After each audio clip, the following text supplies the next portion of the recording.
யாக்கோபின் வரலாறு பாகம் 15 கனவு பலித்தது. இதோ காலடி ஓசை. வந்துவிட்டான் என் மகன் யோசேப்பு. ஆறத் தழுவி முத்தமிட்டேன். யோசேப்பு என் மகனே, போதும் எகிப்தின் ராஜ வாழ்க்கை. வா, உடனே கிளம்பிச் செல்வோம். நமது கானான் நோக்கி தயார்படுத்து நம் மக்களை. நான் விட்டு வந்த கானானைக் காண என் உள்ளம் ஏங்கிப் போய் உள்ளது. இதோ பஞ்சகாலம் முடிவுற்று மண்மீது மழைத்துளி விழுந்த ஆவி பறக்கும் மண் வாசனை.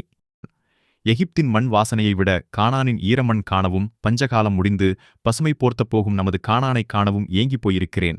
உடனே ஆயத்தப்படு, பார்வோனிடம் விடைபெற்று கிளம்புவோம் வா என்று அவசரப்படுத்தினேன் என் யோசேப்பை. என் அவசரம் துளியும் கவனிக்கப்படவில்லை. என்ன ஆனது? யோசேப்பிற்கு, உன் தகப்பனுக்காக தயை செய். உனக்கு எகிப்தில் 1000 வேலைகள் இருக்கலாம்.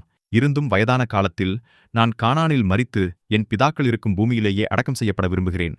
எனவே யோசனை வேண்டாம், உடனே கிளம்புவோம் வா என்றேன். சிறிது நேர தயக்கத்திற்குப் பின் யோசேப்பு சொன்னான், இல்லையப்பா, இப்போது நாம் கானான் செல்ல முடியாது. என் காதுகளை நம்ப முடியவில்லை. பேசுவது யோசேப்பா? யோசேப்பு 7 ஆண்டு பஞ்சம் முடிந்து செழிப்பின் காலம் ஆரம்பித்து விட்டதே. மக்கள் கூட பஞ்சகாலம் மறந்து செழிப்பின் நாட்களை காண ஆரம்பித்து விட்டனர். இனி நீ எதற்கு இங்கு? செல்வோம் வா, நாமும் விதை விதைப்போம் கானானில். உன் தகப்பன் ஈசாக்கு பஞ்சகாலத்தில் விதை விதைத்து 100 மடங்கு அறுவடை எடுத்ததை மறந்துவிட்டாயா? நாம் கானானை விட்டு வந்து 5 ஆண்டுகள் முடிந்துவிட்டது. எகிப்தின் கோசோனை விட நம் ஆடு மாடுகளுக்கு தீவனம் விளையும் பூமி கானான். செழிப்போ வறட்சியோ கானானே, தேவன் நமக்கு வாக்களித்த தேசம். பயணப்படுவோம் வா கானானுக்கு. என் ஆசை அவசரம் எதுவும் புரியவில்லையோ யோசேப்பிற்கு? ஏன் மௌனம்? யோசனை கலங்கியது என் மனம்.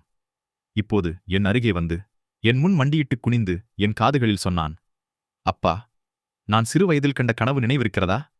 1 அரிக்கட்டுக்கள் என்னை சூழ வணங்கி நின்றது. அதன்படியே 11 சகோதரர்களும் என்னை வணங்கி நின்ற காட்சியை என் கண்களால் காணச் செய்தார் நம் தேவன். அதுவல்ல முக்கியம். நான் கண்ட 2ஆம் கனவு நினைவிருக்கிறதா?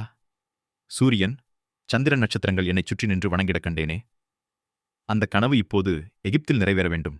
யோசேப்பு, என்ன சொல்கிறாய்? ஒருவேளை அதிகாரம் உன்னிடம் வந்ததும் மிகையான கற்பனையில் ஆழ்ந்து விட்டாயா? சூரியன், சந்திரன், நட்சத்திர கூட்டங்கள் உன்னை வணங்கி நிற்க நீ கண்ட கனவு. உன்னை என்னவாக நினைத்துக் கொண்டிருக்கிறாய்? இது எப்படி சாத்தியம்? அன்றைக்கு பார்வோன் கூட 2 கனவுகள் கண்டான். ஆனால் அர்த்தம் ஒன்றுதானே? யோசேப்பு சொன்னான், அப்பா, அது சீக்கிரத்தில் நடக்கும் என்பதை பார்வோனுக்கு காட்ட ஒரே அர்த்தம் கொண்ட கனவை இரட்டிப்பாக காண்பித்தார். அதன்படியே செழிப்பின் காலமும், ஆனால் பஞ்சகாலமும் எனக்கு தேவன் காட்டிய 2 கனவுகளும் அப்படியல்ல. அவை வேறு வேறு அர்த்தங்கள் கொண்டது. அதனால்தான் முதல் கனவின்படி சொப்பனம் கண்டு 23 ஆண்டுகள் கழித்து சகோதரர்கள் என்னைச் சுற்றி வணங்கி நின்றார்கள். நான் கேட்டேன், அப்படியானால் நீ சொப்பனம் என்ன? உன் சகோதரர்கள் உன்னை வணங்கி நின்றது சாதாரண காரியம், எந்த ஒரு மனிதனுக்கும் நடைபெறக்கூடியதே.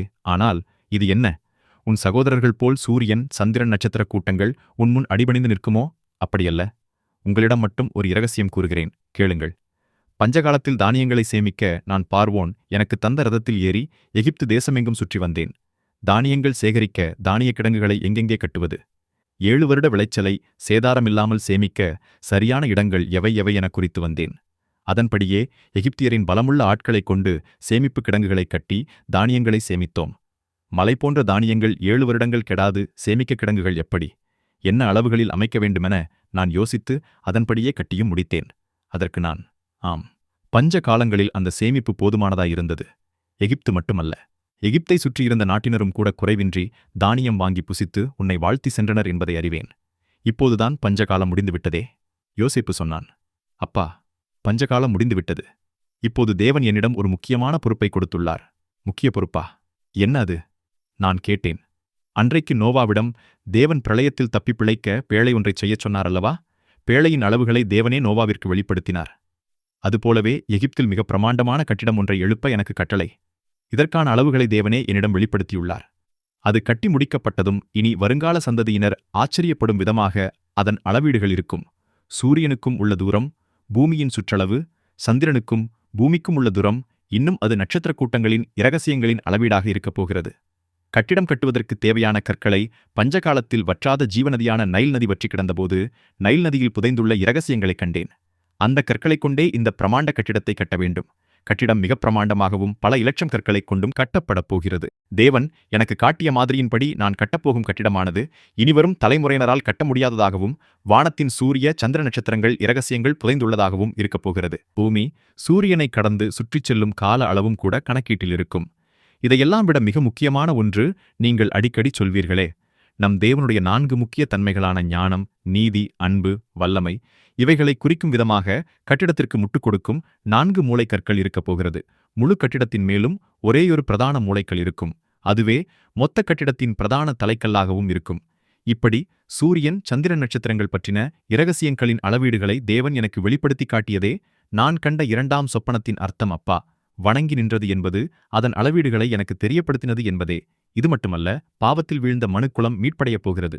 அந்த மீட்பை பற்றிய இரகசியங்களும் இக்கட்டிடத்தினுள் வைக்கப்பட வேண்டும். அது மிகப்பெரிய வேலை.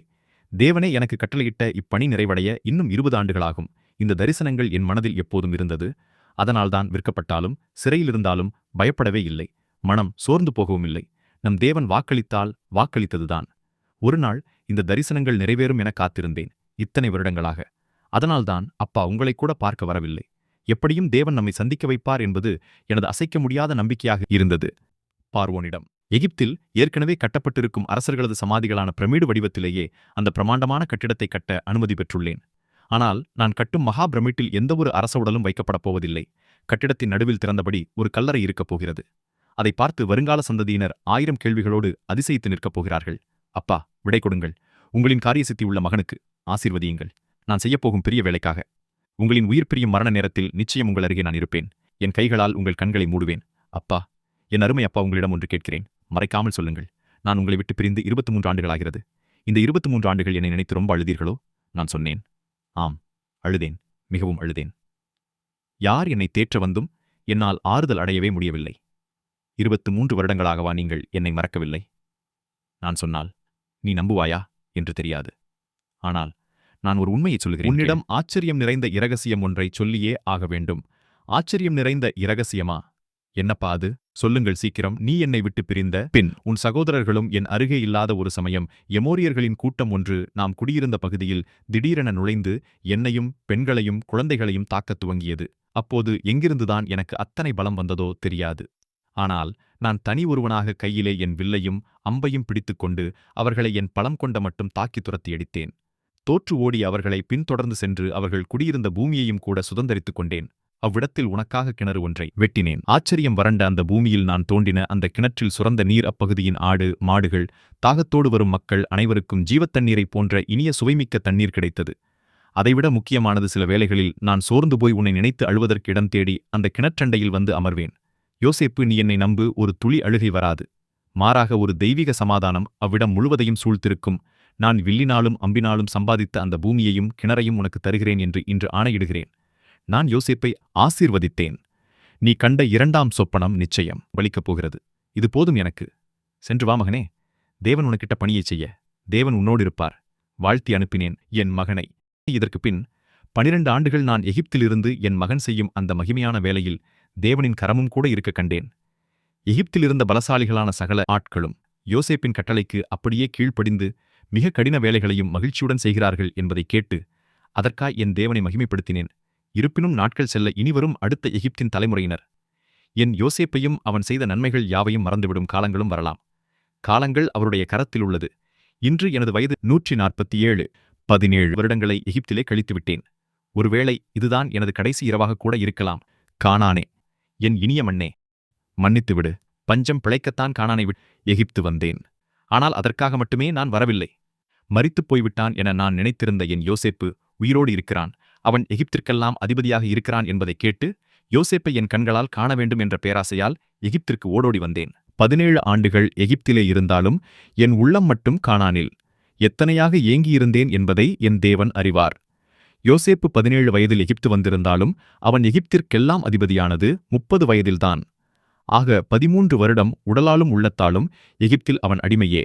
நான் கானானை விட்டு வந்து எகிப்தில் கழித்த 17 வருடங்கள் உள்ளத்தில் நான் அடிமையே. தேவன் அன்று ஆபிரகாமிடம், உன் சந்ததி அந்நிய தேசத்தில் 400 வருடங்கள் அடிமைகளாக இருப்பார்கள் என்றார். ஆனால் 400 அல்ல, எகிப்தில். எங்கள் இருவரின் அடிமை வாழ்வையும் சேர்த்து 13, 17, 30, 430 வருடம் அடிமை வாழ்வு என்றே சரித்திரம் எழுதப்படட்டும். நான் மரித்தபின் என் உடல் சுதந்திர பூமி கானானில் அடக்கம் செய்யப்பட வேண்டுமென என் யோசேப்பிடம் ஆணை பெற்றுக்கொண்டே மரித்துப் போனேன்.